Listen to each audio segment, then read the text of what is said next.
She will be discussing deer management in New Jersey, restoring the balance in nature.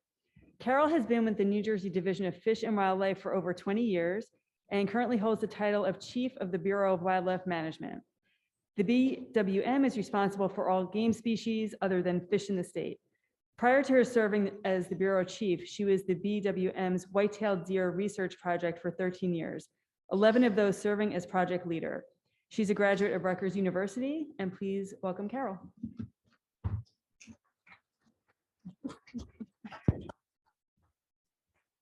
Thank you for having me here today. It's a pleasure to speak to you folks.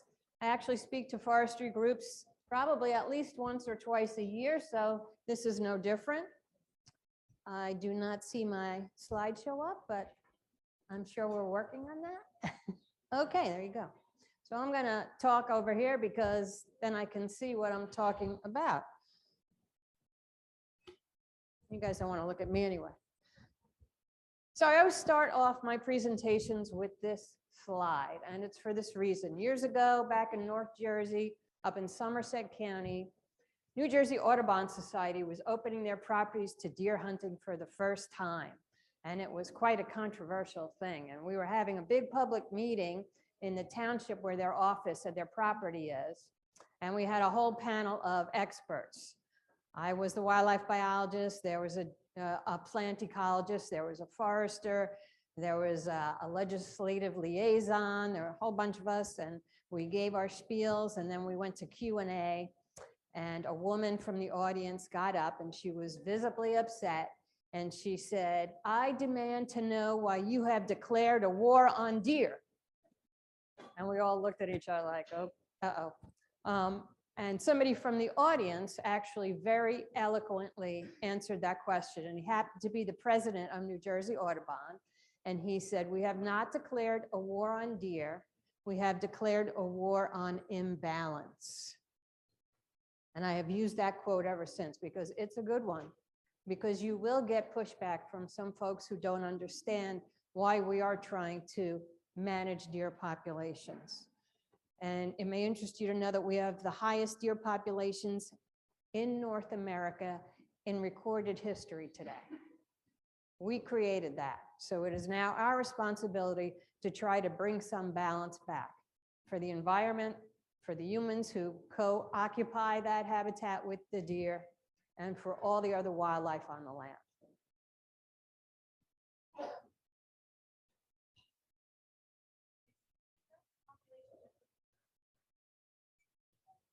North America. Okay, come on.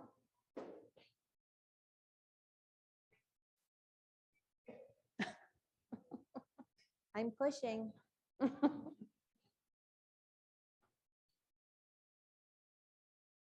And it's not working in either direction.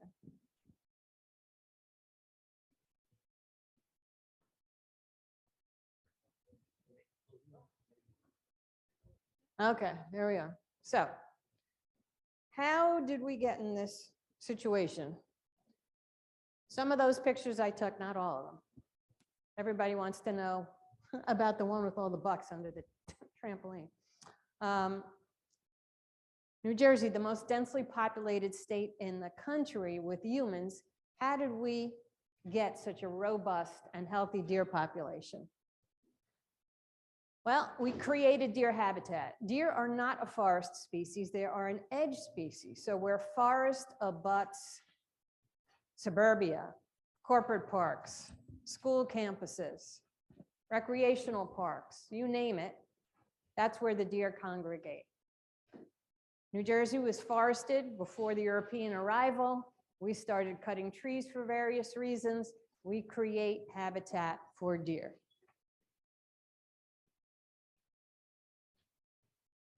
Lack of hunter access.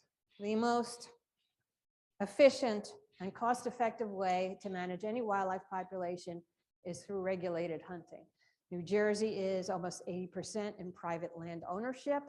Most of the public land is open to deer hunting, but we have no idea how much of the private land is closed to deer hunting. So we cannot manage them where we can't access them. Intentional and unintentional feeding. Never, ever, ever should anyone feed deer. It's a good idea to get a township ordinance where your property is, if you have a police department that's willing to enforce it. Deer do not need our help. I've actually had reporters call me when we've had colder winters in New Jersey and say, how are the deer surviving? I'm like, well, they've evolved over the millennia to survive this weather. They're doing just fine. They should never be fed. We eliminated top predators way back when we were one of the original 13 colonies, and rightfully so. Nobody wants mountain lions or wolves in their backyard today. Well, those were eating the deer back in the day. We don't have them anymore today. Deer top predators are automobiles and hunters. We have very high reproductive rates here in New Jersey. And that's for many reasons. We have very good habitat here in New Jersey. We're a mid-Atlantic state with mild winters, so we don't experience winter die-off like the northern Atlantic states. We have horticulture and agriculture that supplements natural deer food. So in a natural environment with no human food, a female deer will breed for the first time at 1.5 years of age and give birth to 1 fawn. In most of New Jersey, where it's suburbia and it's a feast laid out for deer, fawns will breed at 6 months and give birth to 1 fawn. That yearling deer will now have twins, and triplets are not uncommon in older age class deer. So you have an exponential growth in the population. And that's another reason why you should never feed deer, because you're contributing to their reproductive potential as well.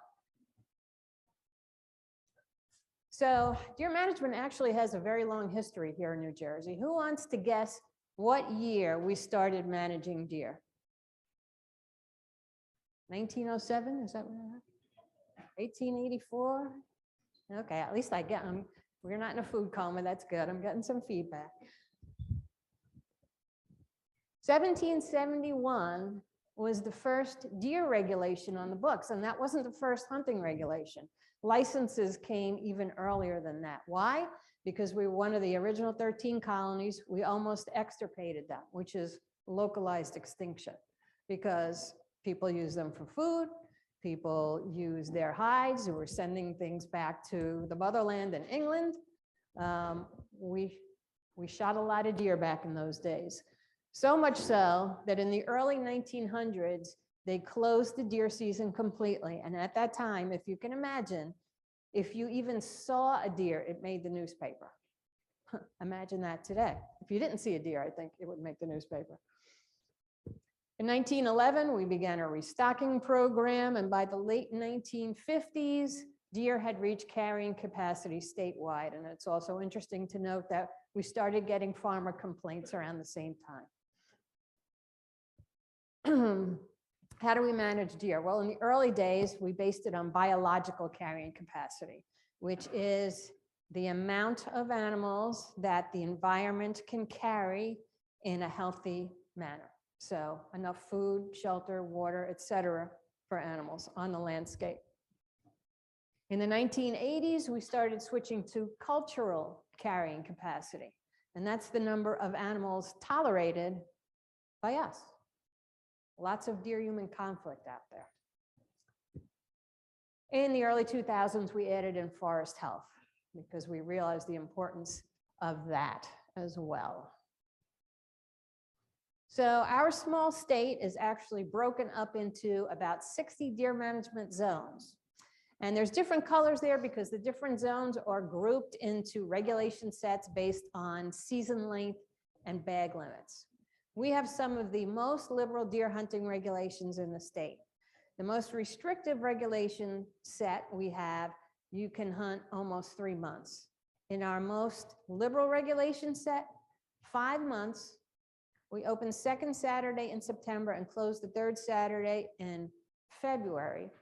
And the bag limit, which is the legal number of deer you can take of antlerless deer, is unlimited. You can't get much more liberal than that. Why do we target antlerless deer? Because deer are a polygamous species. If you take out a buck, there'll be another buck right behind him to breed that doe. If you take out the doe, she's not having a fawn. So we target the reproducers in the population to effect a reduction. So this is a graph of our deer population estimate and our harvest. The bottom pink line is the harvest over time. The blue line is our population estimate. We are down about 100,000 since the mid-1990s, and that's by design, by increased liberalization of our hunting regulations. But this is a caveat. So the 2020 population was 148,000, a little over that. How can that be in this state? Well, we say that this is a population of the huntable portion of the herd. Why? Because the population estimator is a mathematical equation that extrapolates off of a sample. The sample we extrapolate off of is the hunter harvest. So in areas like suburbia, where there's no hunt, there's no sample, so those deer are not part of the estimate. That would be called guessing, and we try not to do that. So the huntable portion of the herd, admittedly an underestimate of the entire population of deer in the state of New Jersey. We are trying to take out as many deer as we can.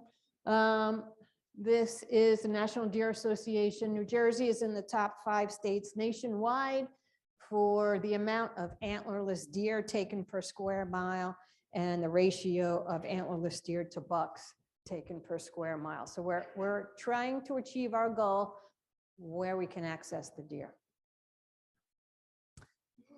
There's additional things that landowners can do. As early on as 1995, we recognized that regulated hunting is not the solution for all areas in New Jersey. Sometimes it's just not practical to hunt in some situations. So we came up with community-based deer management permit program, which is actually statutory.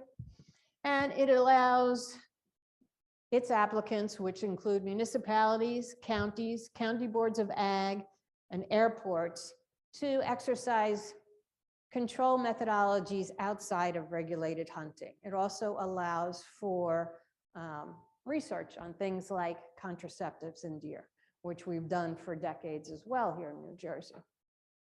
We only have a handful of communities that take advantage of that every year. We also have something called DMAP, or Deer Management Assistance Program, and those are for landowners in the more restrictive regulation sets who can't meet their deer management objectives with those low bag limits. So this allows them the additional harvest of antlerless only deer. So I guess I don't need to tell you folks what deer eat. Pretty much everything. They move through the landscape as if it's that buffet that was out in the hallway, nibbling this, biting that, even if they don't like it particularly. But deer have their preference for foods just like we do. But I've seen them in a dense population, an overpopulation situation. I've seen them eat yucca, which is like rope. So you know that deer will try anything if they are hungry enough. It doesn't matter what deterrents you spray on there. If they're hungry enough, they're probably going to eat it. An adult deer can consume between 2 and 7 pounds of plant material per 100 pounds of body weight a day, depending on the caloric demands of that time of year. If it's growing antlers, if it's pre-rut or mating season, if a deer is nursing or pregnant. So imagine, if you will, an adult buck, 150-pound buck, consuming up to 10 pounds of plant material a day. The gardeners in the room already know how many hostas and tulips that is, but imagine how many oak seedlings that is. So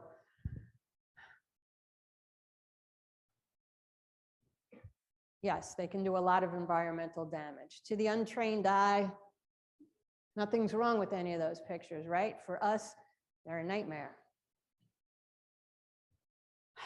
So we try to educate those folks around us who don't know what they're supposed to be looking out there. A forest is not a park. You should not be able to see through it for 100 yards. It should have structure and understory. And this is a result of Deer.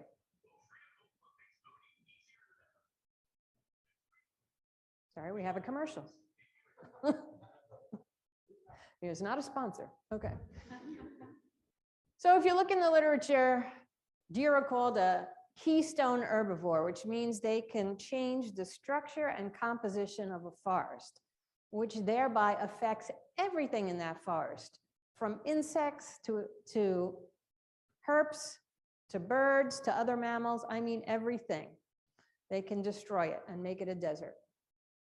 And there's tons of stuff in the literature saying, oh, you should have, Decalista says 20 deer per square mile. There's other studies, 10 deer per square kilometer. So et cetera, et cetera, et cetera. We know that. We do know that. But there are a lot of other influences on forest health. Now, I am not a forester, nor do I play one on TV, but I've done a fair amount of research on it. And taking deer out, I mean, nature is mind-bogglingly complex. If deer was the only solution, if you just had to check that one box, wouldn't that be easy? We could fix everything, just take the deer out and everything would be healthy and lush and growing, but that's not necessarily always the case. All these other factors influence forest health. Rodent herbivory, fragmentation, fragment perimeter to area ratio, native and exotic seed banks, site, slope, and aspect, soil chemistry and structure, percent canopy cover, site history, whether it's been farmed or logged or burned, climate change, epizootic disturbance, and exotics, just a few small things there. But I think in my experience, and like I said, it's limited, I'm a deer guy, the biggest one I see is percent canopy cover. We don't manage our forests in New Jersey. And we have done work on our wildlife management areas, and those are the areas that my agency manages. And we have seen great results.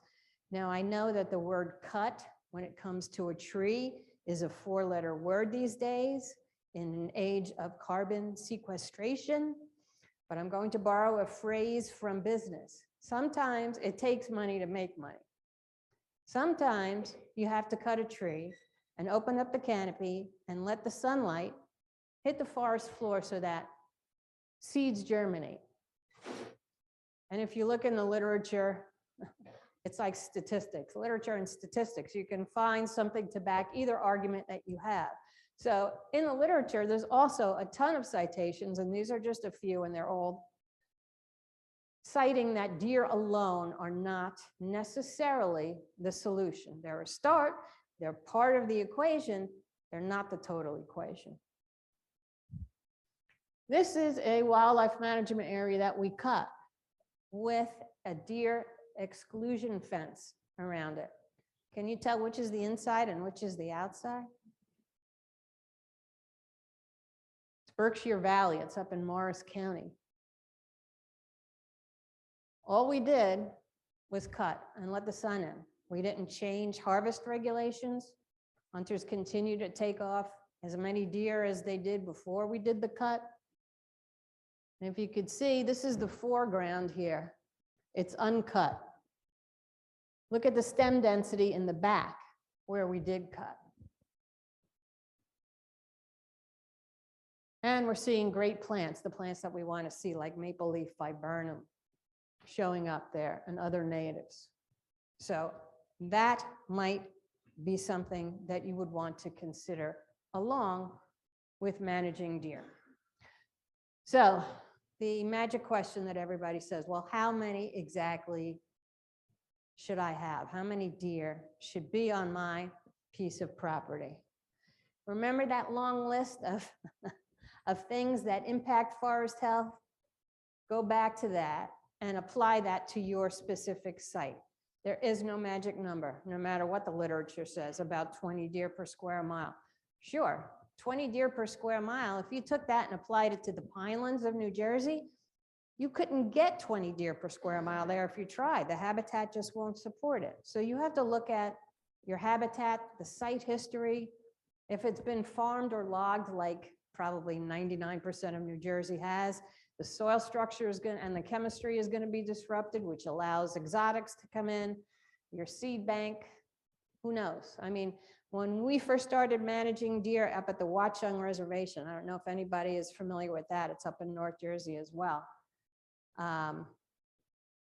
Besides all the protests that went on, they did construct deer exclosures there, and it took many years for them to see regeneration there.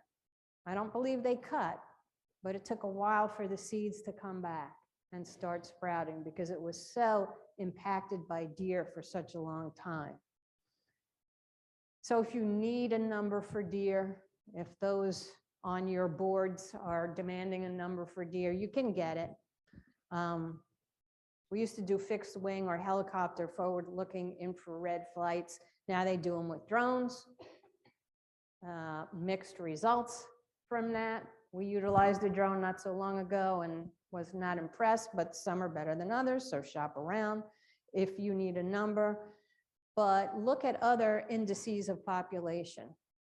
Look at, we're talking about urban forests here, so you're surrounded by people drive cars. Get the number of deer vehicle collisions on the roadways surrounding your site. Use that, because that's something we utilize in our community-based programs to get a handle. Most townships will apply for that and say, we want to reduce the number of deer collisions in our township. Princeton is a big one there. They were up to something like 340 something collisions a year at one time.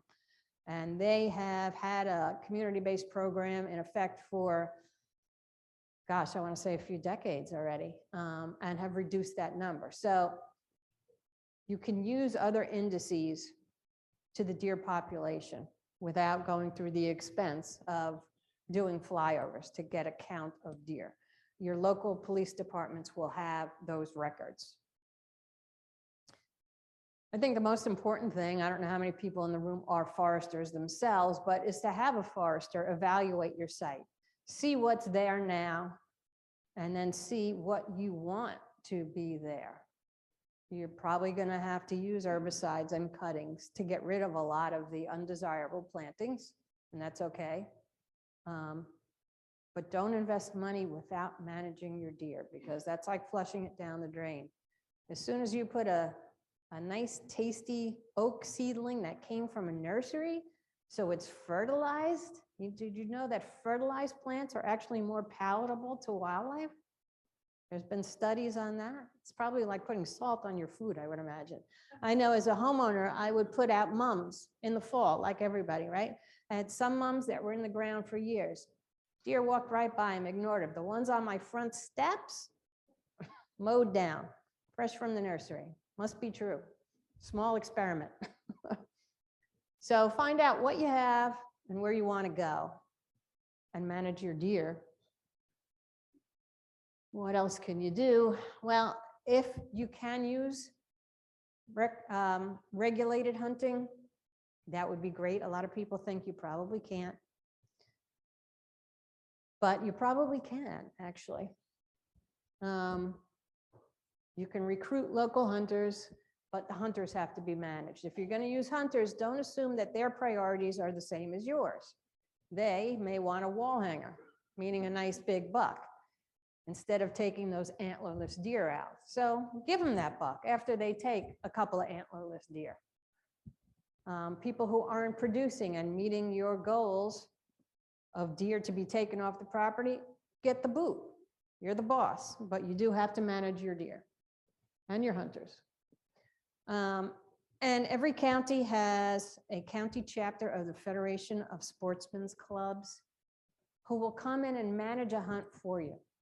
Call the local chapter, they will set it up. We don't expect you guys to be knowledgeable in hunting, even if you hunt, to set up an organized hunt. You may do it yourself, and that's great if you can, but if you can't, reach out to us, reach out to the Federation for help. They would be thrilled to have a new property to hunt, and it's a win-win. You get the deer taken off, they get a site to hunt. But again, if you're not getting regen, don't necessarily think it's because you're not taking enough deer out. Look to see if you have deer browse after you take the deer out. If you're not and you're still not getting regen, it may not be the deer. It may be any of those other number of factors that we discussed earlier. support legislation that will help you as land managers. The S335 up top, one of the activities is a depredation permit for those property owners who have forestry management plans. We have been working with Senator Smith on this for 10, 12 years. It hasn't gone through yet. We're hopeful every year. Every time it gets reintroduced, we hope it will go through. That would be a great benefit to you guys because it will allow you through a depredation permit to take deer off the property at times other than during the regulated hunting season. Another one authorizes Sunday firearm hunting on private property. Well, that may or may not apply to you. You know, if you work for a township or a county, obviously that wouldn't apply to you, but if it's private property, it's an extra day because all hunters, well, except the retired guys, work jobs. Their weekends are their opportunity to get out into the field. And if you narrow that down to one day, guess what? That cuts your harvest in half as well.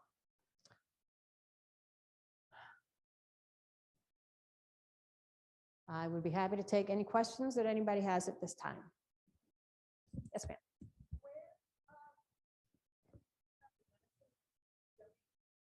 Sure, there is a nonprofit organization called huntershelpingthehungry.org. They have a website.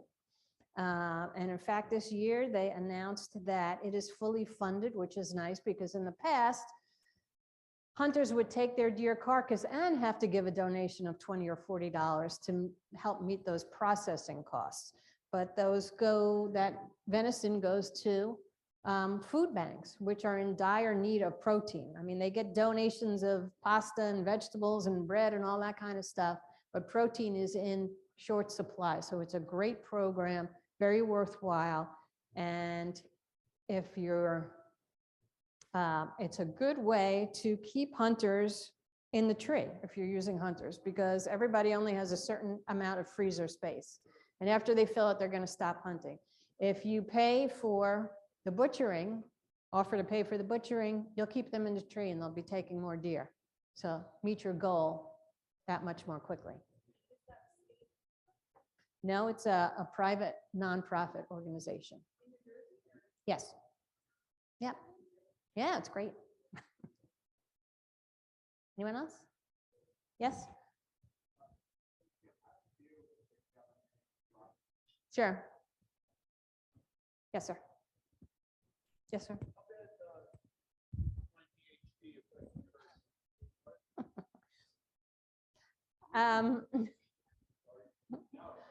Not about forest management, but the hunters in the room will be interested. So EHD is a virus caused by a biting midge that lives on mud flats of waterways. We've had a boatload of rain this year, so we've had probably midges and mosquitoes out the wazoo. We have tested deer and found it positive in 5 counties, but we are getting reports that we may have it in as many as 17 counties to date. Now, the midges will die off after the first hard frost, which hopefully will be imminent, except it's 80 degrees outside again today, so what the heck. And the disease will go away once that first hard frost hits. So it can impact localized herds very hard, but not really a threat to the statewide herd. Yes.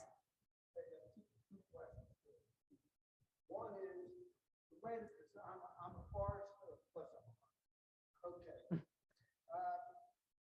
The way that you have the regulations set up now, you got your zone, for example, zone 7.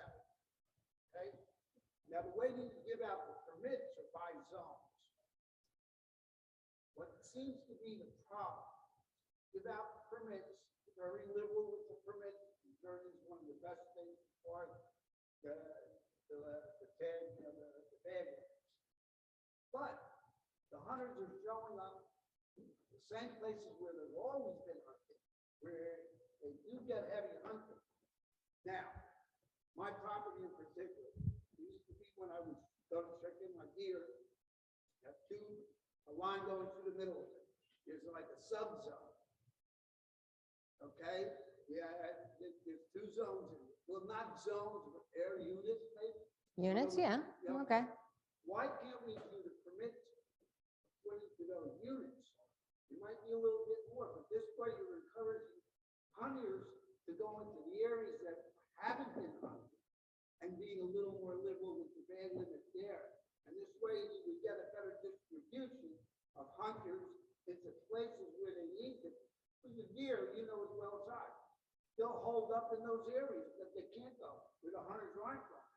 Hunters show up, they'll go to a Fish and Wildlife preserve, okay? Park the car, 20 feet in, it's where the tree stand is. They don't like to walk back to that back. I guess they're not getting that big buck then, huh? That would, well, but you know what I'm saying? We want to encourage that. The other problem that we're having right now is less and less hunters. Young people are coming into, taking into the sport. You know, that, I don't know, there's no simple solution. Today with video games, kids are less active, less involved outside, less people taking Boy Scouts, but that's gonna be important, to get more hunters in the field and getting them to where you need them, not into the traditional spot up the road where they've been hunting for the last 30 years. And then a mountain over, you got a heavy population by that road. Well, I'm glad you brought that up because this year, obviously you may not be aware of it, we have something called a regulation set permit. And it's for sets 7 and 8. So those are our two most liberal because that's where most of our deer are. For the price of 2 antlerless permits, you could hunt any zone within that regulation set. So we're trying to encourage hunters to get out into different areas. We have, I mean, you're trying to put hunters probably by permit quotas into certain areas. We have unlimited quotas as well. We try, if you can take them where you are, get them. And where the deer are in Mrs. Jones' backyard. So that's why we have baiting in New Jersey too. A lot of people don't like that, but in a state like this with 80% private land ownership and small parcels, we need to be able to draw those deer off the property. So we're hoping that this new permit will cause people to expand their horizons a little more, yes, and get out from that same tree they've been hunting in for 30 years and try different spots. And as far as bringing youths into hunting, yeah, you hit the nail on the head. We are not doing well there. And so we all need to work harder on that. The division has several programs to try to get kids involved, but like you said, there's a lot of competition for their time. Any other questions? Yes, sir.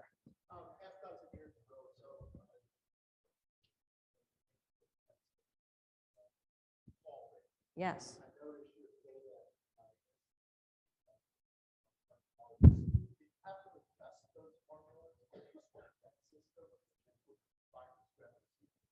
So that was a prayer come true for me. We used to have about 100 live deer check stations every year, and managing them wasn't easy because not everybody was honest, shall we say. We did a lot of research before we considered going into a internet and call-in system. We noticed that other states did not see a significant difference in their reporting, and neither did we.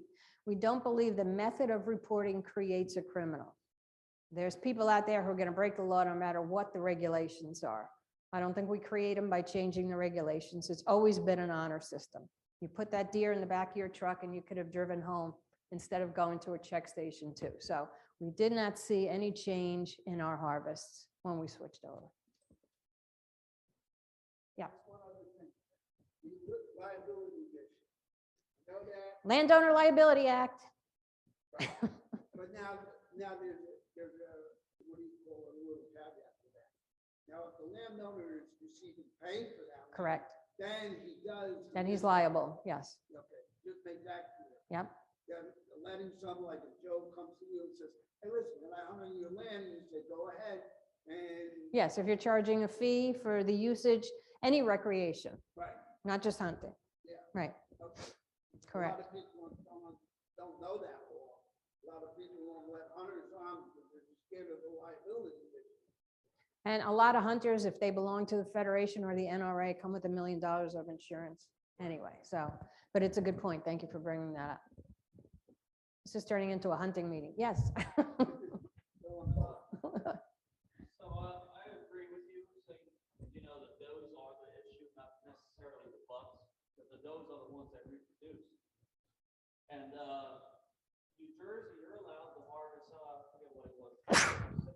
me. A year, buck tags? Yes, A year, you're 6. allowed to harvest unlimited does. 99% of us hunters, we're gonna shoot the buck, you know, the buck of a lifetime standing right next to a big doe. 99% of us are gonna kill the buck first. But early season, you guys do Earn a buck. tag, where you have to shoot the doe before you shoot the buck. Is there any way for you guys to change it to where every season, permit, winter bow, all that stuff, where you have to shoot the doe before you shoot the buck? Good question. Those are fishing. Yep, take the breeders. So when we first introduced Earn a Buck back in 1999, and that was right after you saw that, the highest population estimate, the agricultural community was up in arms. We had to do something. So we came up with this Earn a Buck program, whereby you have to take out an antlerless deer before you harvest a buck. And it was in every season in zones at that time is what is now regulation set 8, our most highest deer densities. And it was for every season.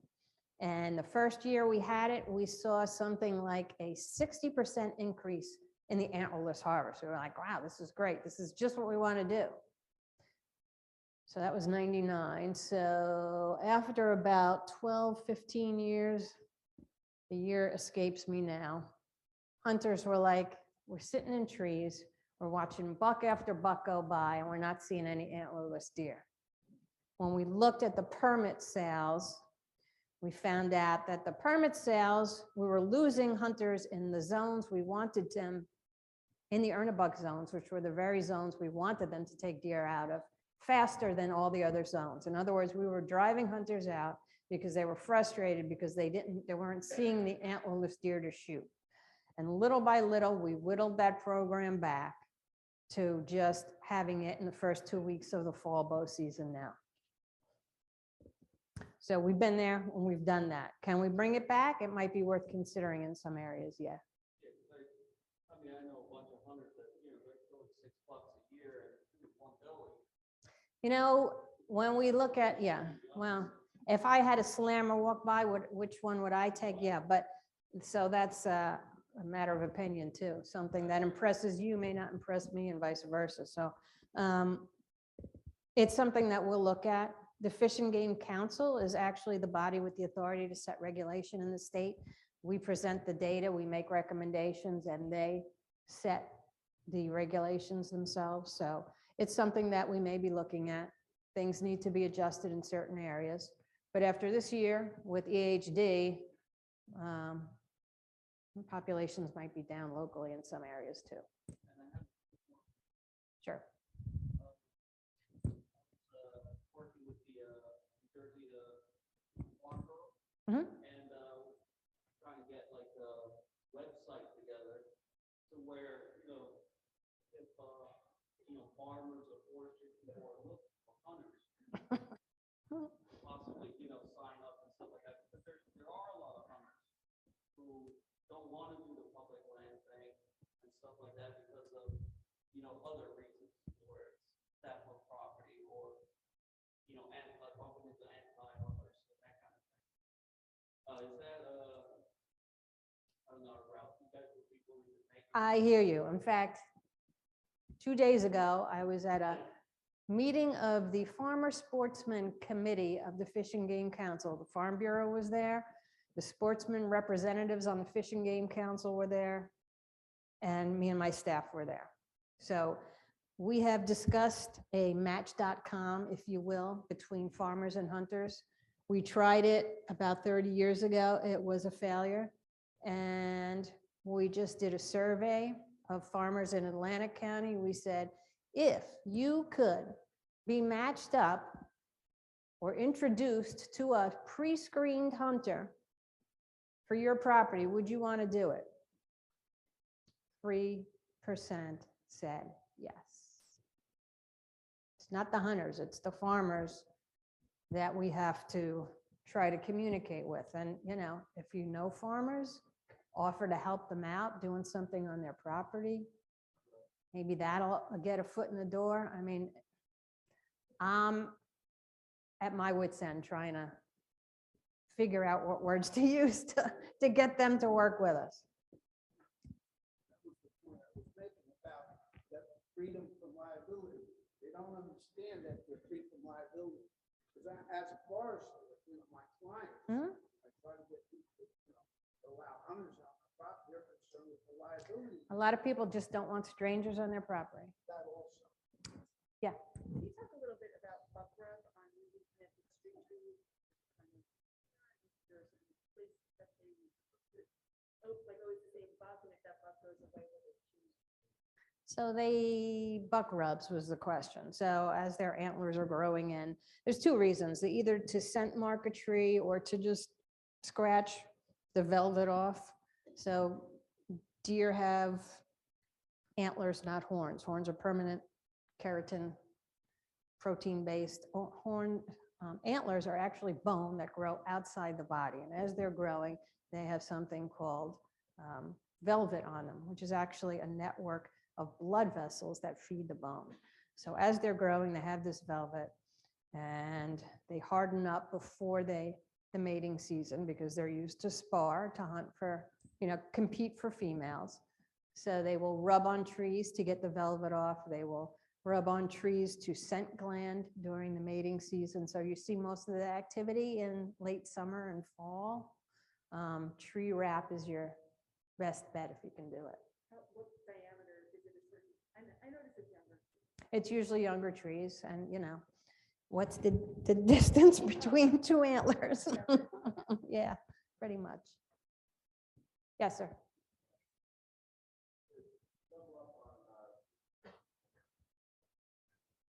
Out west, they have hunters, farmers, program. Up here, it's the hunt.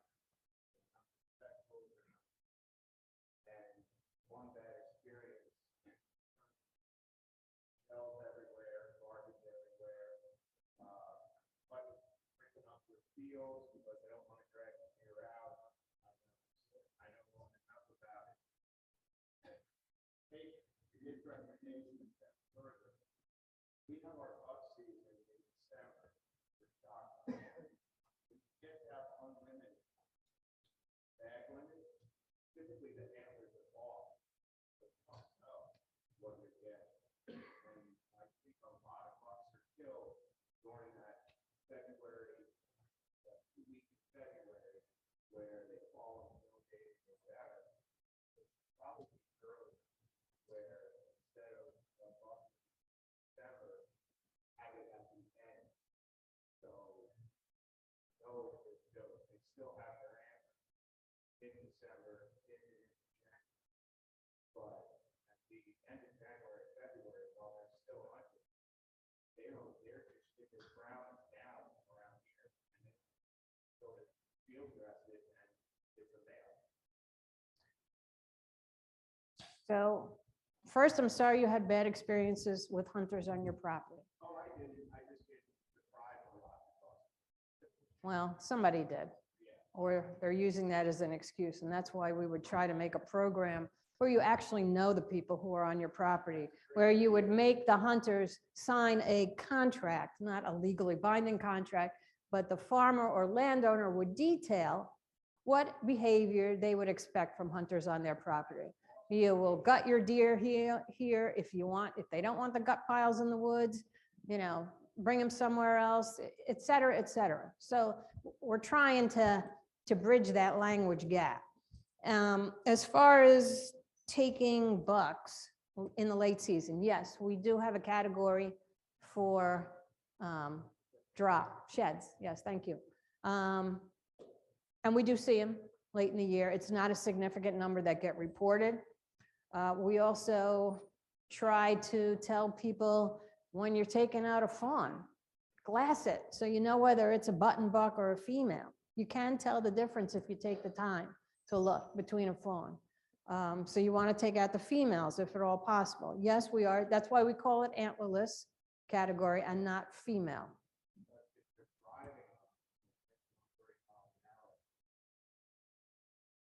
I just know that's my experience when I've been hunting. Agree. I think it's no.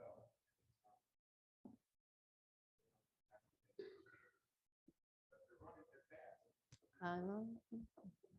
I get it. Not a big personal fan of driving, but a lot of people are, so. Yes.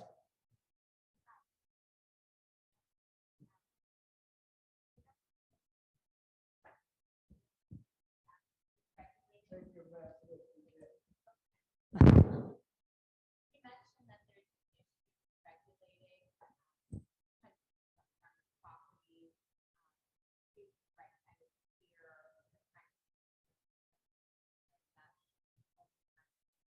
right kind of here. I'm just wondering, do you have any insight their needs?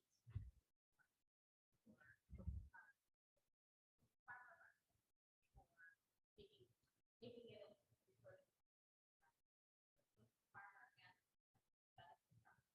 So that's a statement and or question that comes up every now and then.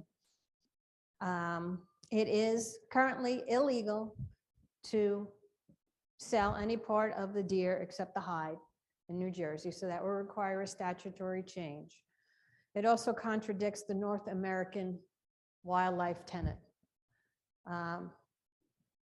In Europe, where most of us, our ancestors have come from, the landowner owns the wildlife, and you will see that it's not as abundant in a lot of places. Here, wildlife is held in trust for the people by the state. It's not a commodity. Commodity thinking is how we almost got to extirpation before that 17, whatever year that was, rule, 1781, I think. Can we do it? Well, if it was a solution, how come nobody else is doing it? I'd rather not be the one who does the experiment. I'd rather somebody else did that experiment. How do you know that there's a market for it? I mean, I'm a carnivore through and through. I love beef. If I could shoot a cow, I would. No, sorry. But I can taste the difference in regular beef and grass-fed beef.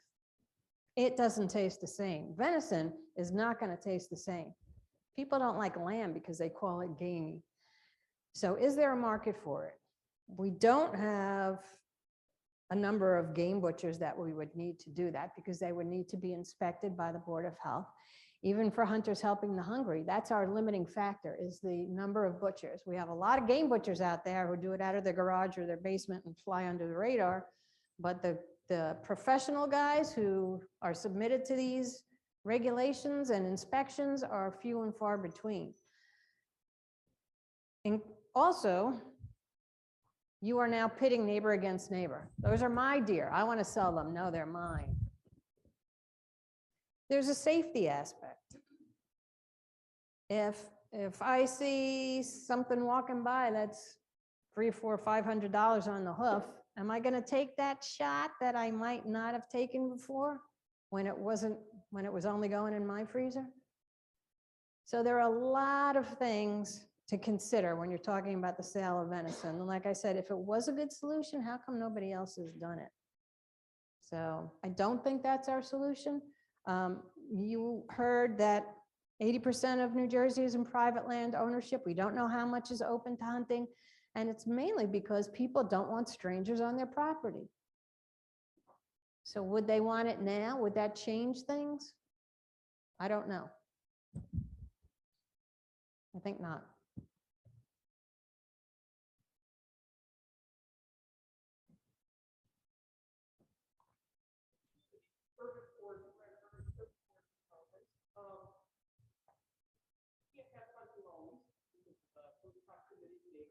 Right?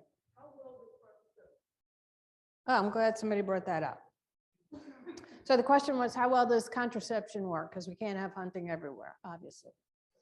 So I just want to point out before I go into an explanation that deer that can't breed still eat.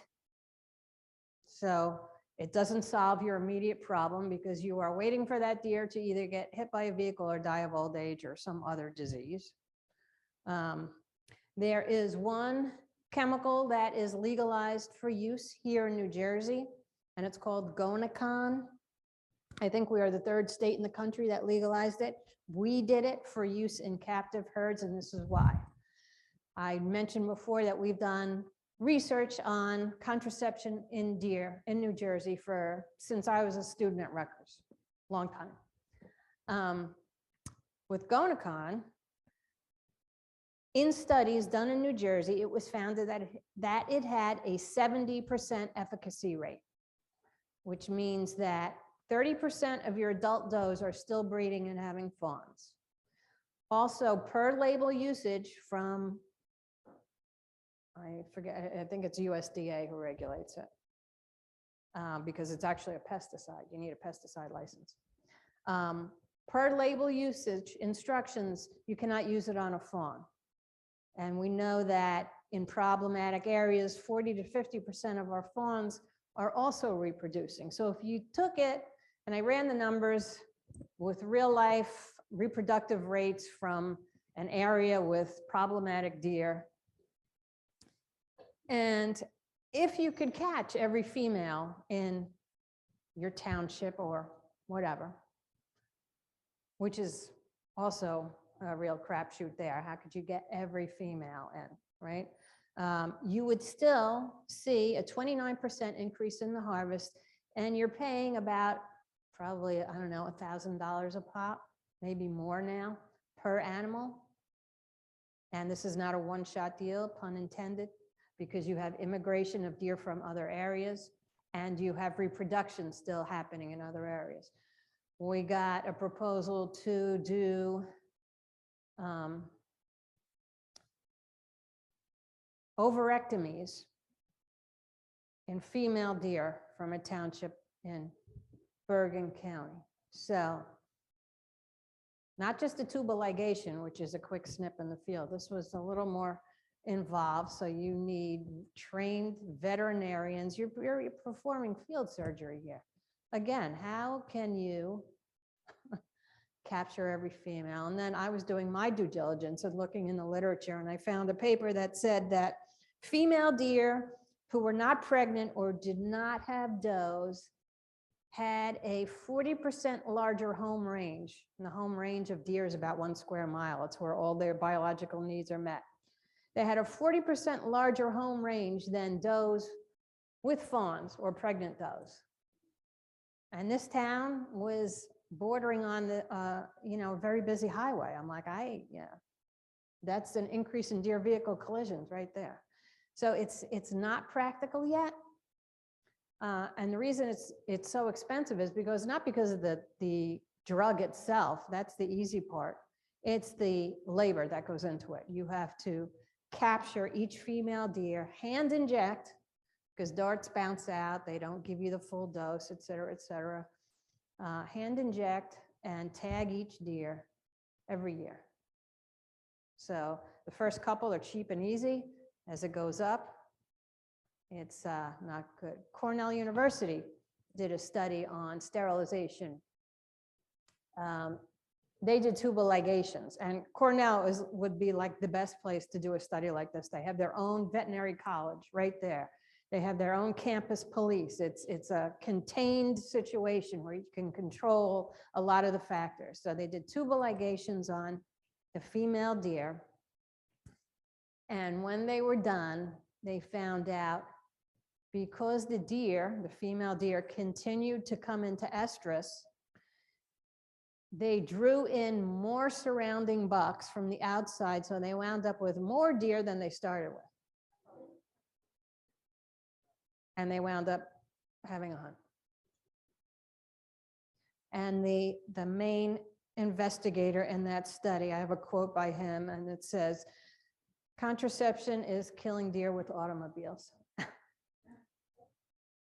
So, in an area that's not as densely populated as New Jersey, you might host research of this nature. But here people are looking for solutions. And you don't see, even if they came up with the perfect chemical and the perfect delivery system, you're waiting 10 years before you see a significant decrease in your population. So not an answer yet, but we continue to work on it. Yes.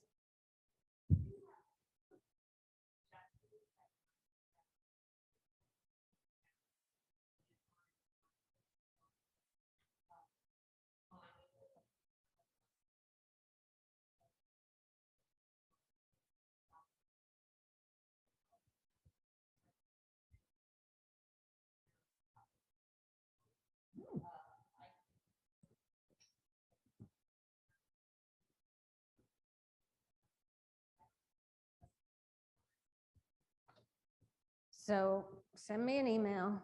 I have language that Princeton used for a deer feeding ban ordinance. It's been tested and upheld in court, and it allows people to still feed birds because people like to feed their birds for whatever reason. Again, they don't need us, but yes, but you need a police force that will enforce it. Otherwise, it's just words on paper. Well, how does it work then with baiting? Baiting and feeding are two different things. Baiting is controlled by the state, not the municipality. Right, but that's what I'm saying. Yeah. How do you define baiting as opposed to feeding? I'm sorry, what did you?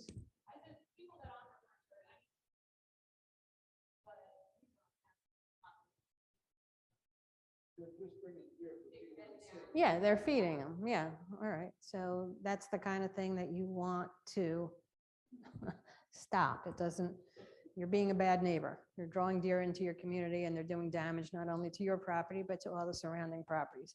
And as far as, can I ask what township it is or county?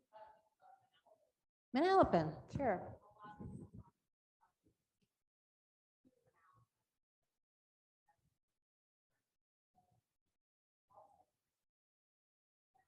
Yeah, gotta love city folk. I'm very familiar with Manalapan. My best friend used to live there. And I know that they have deer issues. She had deer walking around her neighborhood down the middle of the street. So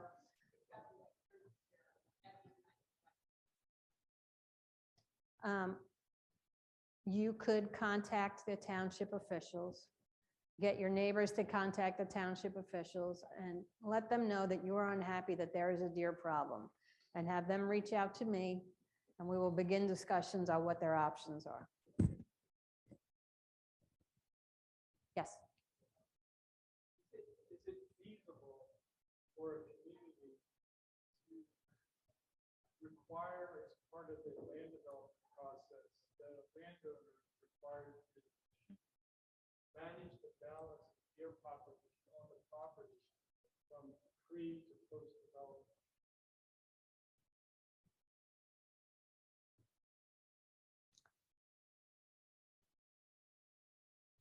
I doubt it.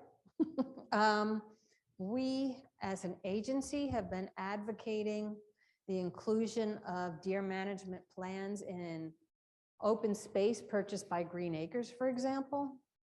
We have made the suggestion, and it's come up at the Farm Bureau,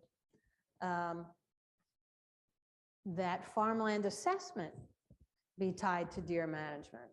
And many farmers were not happy with that suggestion. As far as the government mandating what you do on your private property, that's probably not going to fly.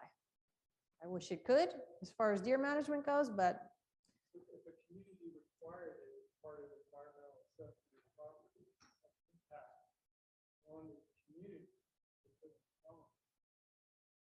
legal ways for them to use hunters to try and manage or plant out the first?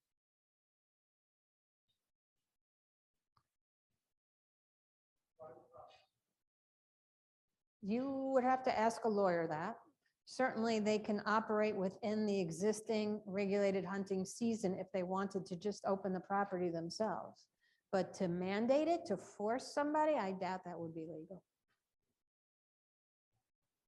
We wouldn't be standing here discussing it if it was. Yeah. We didn't get there because we don't have time to do it. Consider it.